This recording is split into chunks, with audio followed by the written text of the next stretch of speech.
questions qui peuvent se rattacher à ce crime-là.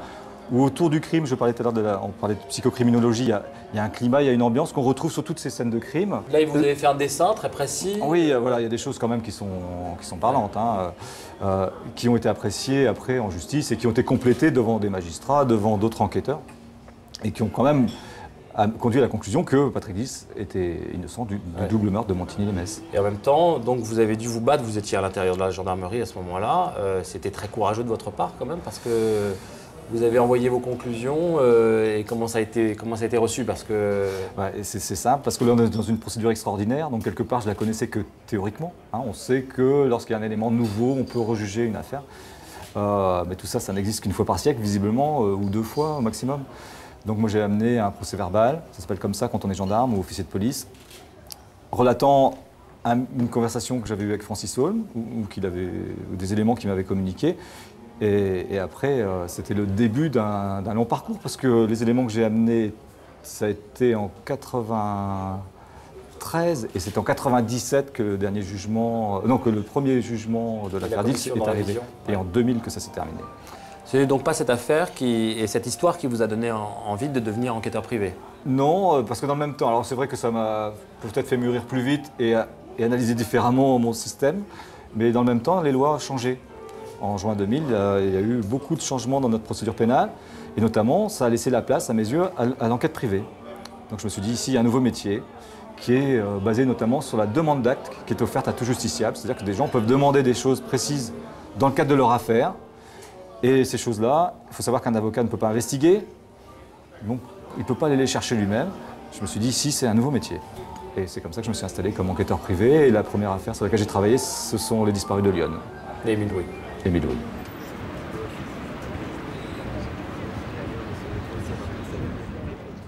Dans le cas de l'enquête, quel est votre champ d'action? Jusqu'où vous pouvez aller? Vous n'avez pas les mêmes outils que les enquêteurs. Comment ça se passe? Il y a un dossier, donc on peut... Ça, vous avez accès au dossier de l'enquête. Voilà, on a matière à obtenir des informations sur le dossier initial. D'autant que moi je m'inscris du côté des parties civiles qui elles ont connaissance du dossier, donc il y a une retranscription, elles ne sont pas soumises au secret, voilà, donc là, à ce niveau-là tout est clair. Faut imaginer que les gens communiquent beaucoup. Si les gendarmes ou les policiers travaillent en civil, c'est justement pour pas qu'on les identifie comme policiers ou gendarmes. Et là, vous discutez avec des personnes, vous analysez les faits. C'est-à-dire que vous arrivez chez des gens, vous vous présentez comme enquêteur privé qui travaille dans le cadre de telle affaire.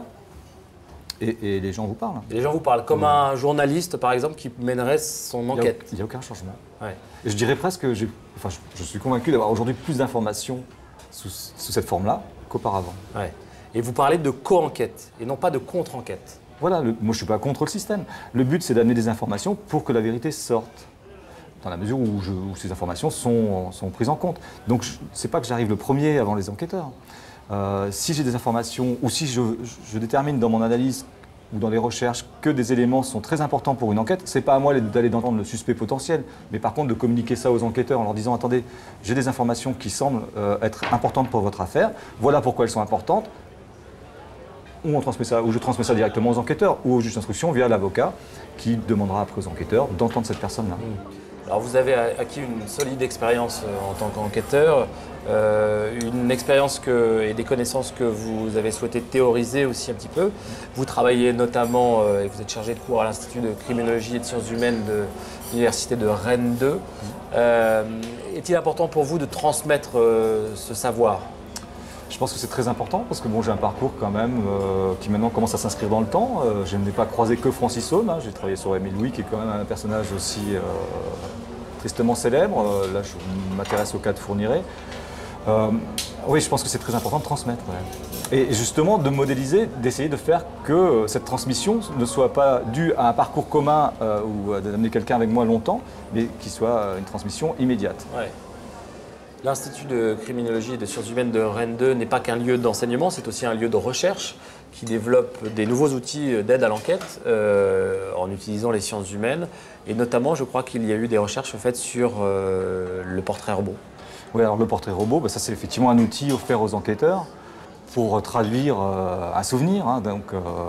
Et le problème d'un portrait robot, c'est qu'il a la capacité d'aider l'enquêteur, mais de désorienter les enquêteurs s'il est mal fait, si les informations sont mal transcrites, etc. Donc là, il y a un gros travail d'effectuer par un professeur qui s'appelle Alain Soma, sur tout ce qui est cognitif et la restitution d'informations.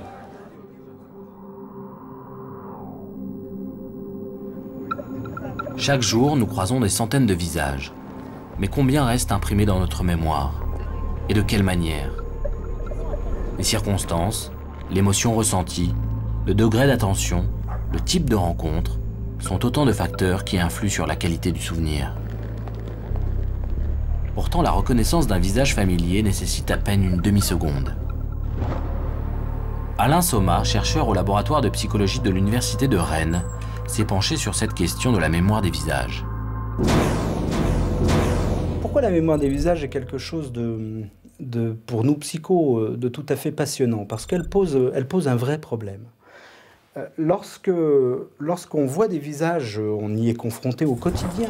Et on le sait bien, on est tout à fait capable de discerner les visages les uns des autres. Et ce, avec une vraie expertise. Alors qu'en revanche, si je demande aux personnes d'essayer non plus de discerner les visages les uns des autres, non plus de les reconnaître, mais si je leur demande de rappeler ces visages, eh bien là, l'activité est extrêmement complexe.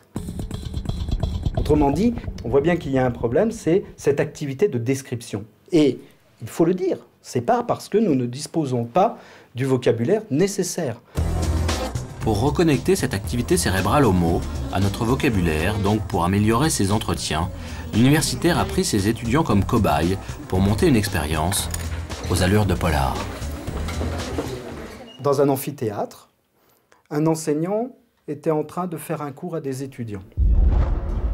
Les étudiants écoutaient l'enseignant et prenaient des notes. Elle mesure le comportement de quelqu'un qui a en charge un groupe. Quand on anime un groupe de manière... Tout à coup, pénétrait dans l'enceinte de l'amphithéâtre un comédien. Elle est où la sortie? Les étudiants ignoraient que c'était un comédien. Cette personne jouait le rôle d'un fuyard affolé qui traversait l'amphi comme un éclair. Quelques instants après, 2 policiers arrivent. Ils expliquent au professeur et à ses élèves qu'ils recherchent l'homme qui est passé dans cette salle. Ils proposent alors aux étudiants de bien vouloir participer à l'élaboration d'un portrait robot. Pour réaliser ce portrait robot, la moitié des étudiants est soumise à un interrogatoire classique. Le nez était assez droit, cheveux courts. Ils décrivent les faits, puis à l'aide d'un logiciel, choisissent les traits du suspect les uns après les autres. Allongé, mais pas... Vous étiez normal. En revanche, sur la deuxième moitié des élèves, le policier pratique un interrogatoire bien plus approfondi, appelé l'entretien cognitif. Mener un entretien cognitif, eh bien, c'est d'une part demander aux personnes de bien vouloir se remettre dans le contexte, dans la situation physique dans laquelle il était, mais c'est également se remettre dans le contexte émotionnel dans lequel il était. Deuxième caractéristique, c'est d'amener la personne à livrer toutes les informations qui lui viennent à l'esprit, même celles qui lui semblent pas très certaines. Et puis, troisième caractéristique dans le cadre des portraits robots, eh bien, c'est d'amener la personne à essayer de se remémorer le visage de manière globale. Il était brun, les cheveux très courts, des sourcils assez garnis, oui. Eh bien, il apparaît qu'en recourant à une technique d'entretien cognitif, on améliore de 3 fois la qualité des portraits robots constitués. C'est beaucoup. Par contre, ça ne donne pas un portrait robot infaillible qui permet de reconnaître le suspect dans 100% des cas. Dans les enquêtes criminelles, c'est cette mémoire fugace que la police tente de fixer grâce à la technique du portrait robot. Chaque année, 600 à 700 portraits robots sont réalisés par les services de police. Ici, à la police judiciaire d'Évry, ils sont effectués par des techniciens spécialisés. Christophe Laubier, chef d'un service d'identité judiciaire, en réalise une dizaine par an. L'approche des victimes pour la constitution d'un portrait robot, c'est pas une approche de policier vraiment, d'enquêteur, c'est plus une approche de thérapeute. Il faut se comporter un peu, j'ai pas cette prétention-là, je suis pas médecin, mais il faut se comporter de la même manière et avoir une approche très psychologique de la personne, réunir tout un tas de conditions pour mener à bien cette tâche-là. Aujourd'hui, il est réquisitionné pour une affaire d'escroquerie. La victime fait le portrait robot d'une femme qui, après l'avoir amadoué, est venue chez lui et lui a extorqué une importante somme d'argent. truc important. Pendant que la femme prenait la fuite, des hommes cagoulés ont violemment tabassé la victime, séduite, puis volée. Surtout, vous gênez pas. On va essayer de retrouver dans les yeux, mais ça sera la même chose pour tous les critères, quelque chose qui vous évoque la personne. C'est ça, c'est pas ça, c'est pas grave. On présélectionne et après on étudie. D'accord ? Le but du portrait robot, c'est d'établir les grands traits, les caractères principaux d'un visage en vue de son éventuelle identification. On cherche ce qui choque, ce qui attire l'œil, même si c'est démesuré. Bien souvent, on a des portraits robots qui, on va dire, qui ne sont pas des portraits robots d'extraterrestres, mais presque, qui sont presque inhumains, parce qu'on a des yeux qui sont démesurément grands. Mais c'est ce qui a particulièrement attiré l'attention de la victime, et c'est ça qu'on cherche à retrouver. Elle avait les yeux, bon, bien sûr, renfoncés un petit peu dans la tête, parce qu'elle est un peu maigre. Elle avait les sourcils, je veux dire, pas très loin des yeux. D'accord, oui. On va en venir, vous allez voir. Les yeux, ils me bloquent. Fermez les yeux. Prenez votre temps, mettez-la en face de vous. N'essayez pas d'avoir un souvenir fabriqué, c'est-à-dire je ne vous demande pas de vous souvenir de son visage. Tranquillement, je vous demande de vous remettre en face d'elle. Qu'est-ce qu'il y a? Qu'est-ce qui va pas? Il manque l'expression du visage. Là, elle est froide. Un visage humain, c'est une succession d'expressions qui évoluent au fur et à mesure des faits, de ce qui s'est passé, et qu'on ne va pas pouvoir mettre sur une feuille de papier l'expression d'un visage figé. Là, le front, je le retrouve. Un front bien dégarni. Peut-être on peut donner l'expression aux yeux en les travaillant, non? Non. Non, ça c'est difficile. Non. On va guère pouvoir faire plus, je vais vous dire pourquoi, parce qu'après on va affecter la courbe générale. Ouais, voilà. 4 heures seront nécessaires pour traduire au mieux l'image de la femme qu'a en tête la victime. Je suis content du résultat. C'est mieux? Honnêtement, oui.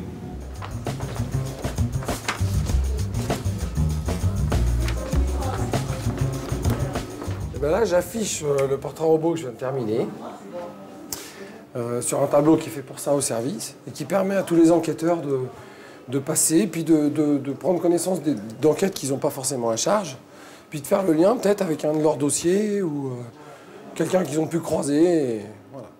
Ça permet à tout le monde d'avoir en permanence une idée des gens qu'on est en train de rechercher dans le service.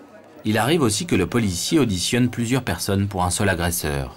Dans ce cas-là, comment interprète-t-il les différents témoignages dans une même affaire? En fonction de la position qu'on a, soit victime, soit témoin, on n'a déjà plus du tout la même perception. On n'est plus touché de la même façon par le traumatisme. Quand on est victime, on ressent les choses de façon particulièrement intense, ce qui affecte nos perceptions, toutes nos perceptions, qu'elles soient olfactives, visuelles, auditives. Quand on est témoin, on réagit avec déjà beaucoup plus de recul, beaucoup plus d'analyse. Donc les portraits robots qu'on pourrait faire d'un même agresseur, ce qui arrive de temps en temps sur certaines de nos affaires, fait par la victime, puis fait par des témoins ou inversement, vont nous amener des images qui peuvent être complètement différentes les unes des autres. Dans une affaire de viol en série, les 3 victimes et les 2 témoins feront 5 portraits robots différents du même agresseur. Tous ces visages ont des traits communs, mais aucun ne ressemble à l'autre, car la restitution des images fixées dans nos souvenirs est un exercice complexe. Si le témoignage humain n'est pas une science exacte, au laboratoire de la police technique et scientifique d'Écully, on planche pourtant sur l'amélioration des technologies informatiques au service du portrait robot. Dominique Gaillardon est l'un de ceux qui a cru à l'amélioration de la technique grâce à l'entretien cognitif. Les résultats obtenus font qu'elle sera généralisée dans toutes les polices judiciaires de France. Même si la technologie des logiciels est très certainement capable d'aboutir à un résultat qui est une quasi-photographie virtuelle créée de toutes pièces, je crois que ce n'est pas l'objectif du portrait robot. La finalité du portrait robot, c'est un type de visage, des aspects caractéristiques, et de manière à ce que celui qui exploite le portrait robot n'ait pas une attitude trop sélective par rapport à des gens qu'il peut rencontrer. Un portrait robot qui ne ressemble pas à l'auteur, ça ne veut pas dire pour autant que ce n'est pas l'auteur. Un portrait robot, tout le monde est bien conscient de ses limites et personne ne sera condamné uniquement sur la présentation d'un portrait robot, bien évidemment. Les policiers tentent de transformer leurs témoins en physionomistes hors pair. Mais le succès et la fiabilité du portrait robot ne sont pas systématiques. Si peu d'affaires ont été réglées grâce à lui, il est pourtant loin d'être obsolète. Car lorsqu'il n'y a ni signature ADN, ni antécédent, la police n'a que lui pour partir sur la bonne piste.